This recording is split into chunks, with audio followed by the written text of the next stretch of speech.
स्वाती मोहन राठोड राहणार सोलापूर ही बंजारा समाजाची मुलगी अतिशय गरीब परिस्थितीत शिक्षण घेऊन UPSC परीक्षेत 492 रँक घेऊन पास झाली आहे.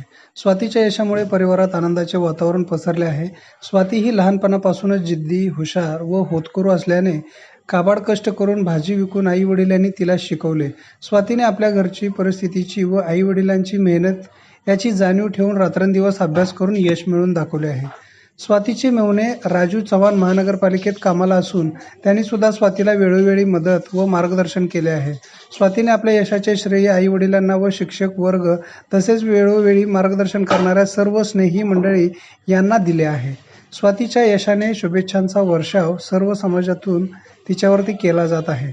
स्वाती मोहन राठोड या बंजारा भगिनींनी UPSC परीक्षेत 492 रँकसह उत्तीर्ण झाल्याबद्दल सोनाई फाउंडेशनचे संस्थापक अध्यक्ष व आधार ग्रुप ऑफ हॉस्पिटलचे सर्वेसर्वा युवराज राठोड यांनी त्यांच्या राहत्या घरी जाऊन भेट घेतली व त्यांना उज्ज्वल भविष्यासाठी आणि पुढच्या प्रशासकीय वाटचालीस शुभेच्छा दिल्या आहेत.